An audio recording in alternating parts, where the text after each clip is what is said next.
So it's his paths, those 6 paths that Kellyanne Conway was talking about earlier tonight, he has 6 paths. I miscalled. He's already gotten Iowa. Yeah. I miscalled that. But What would Hillary Clinton have to do to win at this point? She would have to have her big population centers come in Michigan, Pennsylvania, or Wisconsin, and then if she loses Wisconsin, she'd have to win Michigan, Pennsylvania, New Hampshire, and Maine to hold him. She would nearly need to sweep the table. Yeah.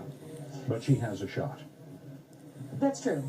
That is Well, to the extent that every Slim shot. Yeah. And she only needs 61. So, And her shot is the urban vote coming in, and she does better than expected. Yes, at the moment it looks like it's not. It looks like it's going to be. She has a better chance of doing that in Michigan than in Wisconsin. I mean, her best shot, of course, would be to hold all those states, Wisconsin, Michigan, and Pennsylvania, but that does not look like it's going to happen. I don't think she can win without Pennsylvania, without Yeah. sweeping Oh, the yeah. rest of that. So let's take a look at Pennsylvania, because Pennsylvania is the biggest prize still left on the table with 20 electoral votes. And with just about 84% of the vote in, or is it more there? I can't see that far. Based on my computer, 90% of the vote in.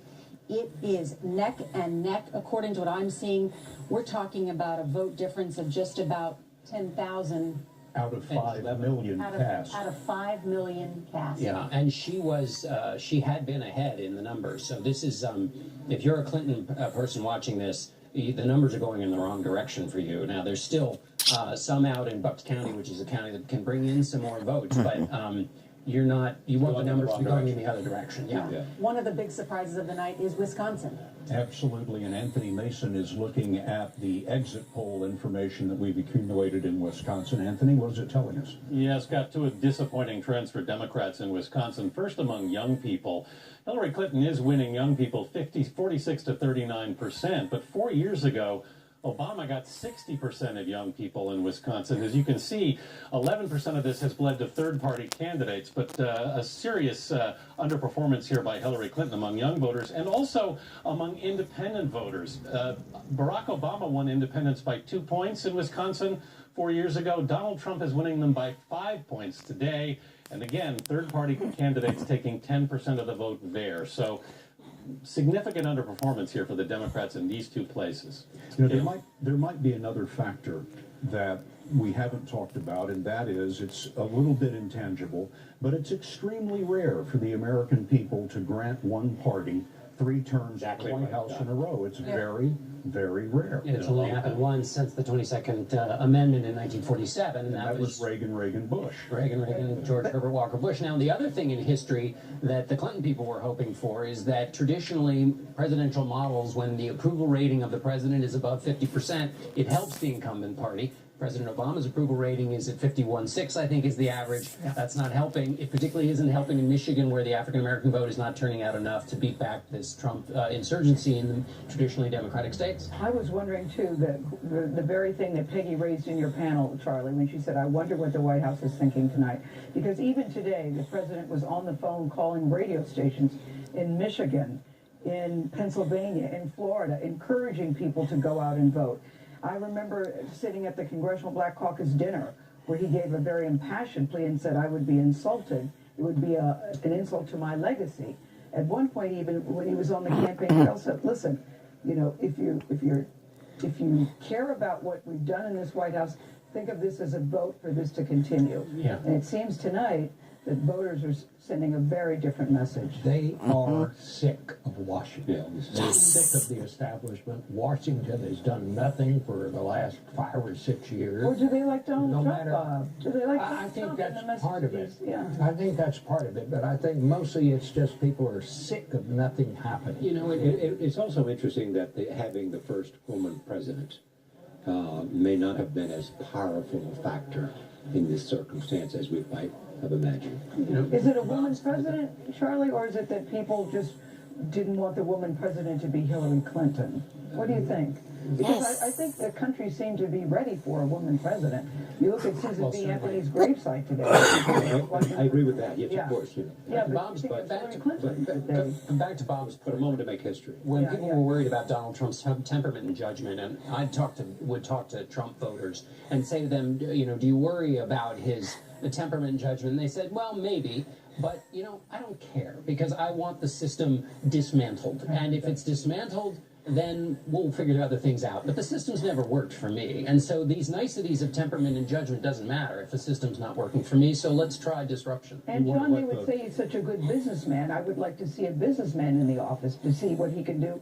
If his business is so successful, who knows what he can do with the country? I heard that many times. We want to let the audience know that at the rate the data are coming in at this point, we may have a decision in this race in the next 30 minutes or so.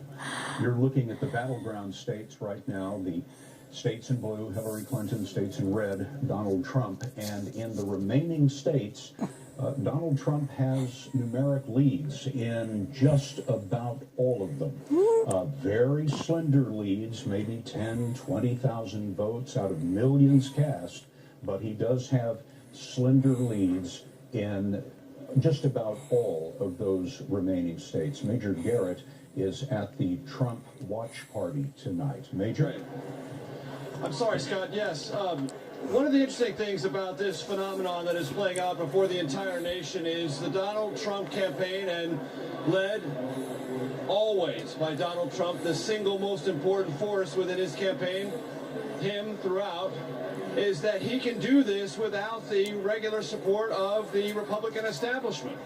He has been at odds with the Speaker of the House, Paul Ryan. I've just been talking to senior House Republicans who believe this will give Ryan and Trump some bit of business to take care of if, in fact, these trend lines continue and Donald Trump becomes president-elect of the United States. He fought with other senators. Lindsey Graham, who was a rival of his, didn't endorse him. George W. Bush didn't vote for him. George H.W. Bush, we are told, did not vote for him. This estrangement that Trump had from the Republican establishment, to many, was thought to be a weakness. He always believed it was a core strength, and it was a manifestation of what he most represented to those who supported him from the very beginning, that he was against the structure of power as it existed in Washington, and more importantly, how those voters who felt left behind by that power structure viewed it. One last thing about Trump and this orientation to his supporters. Scott and Nora, if I heard one thing said about Donald Trump repeatedly in the 16 months I've been on the road, it's that this person, whatever his flaws, cannot be bought. And for lots of Americans who told pollsters for years and years and years they're frustrated about campaign finance, or they think the system is somehow corrupted by too much money, they decided to stop waiting for legislative remedies or a constitutional amendment. They just put someone, or put their support behind someone who they believe, because of his wealth and because of his understanding of the system, having once been a donor but now an outsider of his own, couldn't be bought and would really represent their interests and not anybody else's. Major Garrett really doing a magnificent job covering the Trump campaign from day one. We're going to take a break, but before we do, there are some more votes coming in, and they are the votes of Wall Street. Have a look at the Dow futures tonight. They are down at this moment 840 points. That's almost 4.6%. Those are the Dow futures as they stand right now. We're going to be back in just a moment. We will break in with any late development coming right up. It is election night on CBS.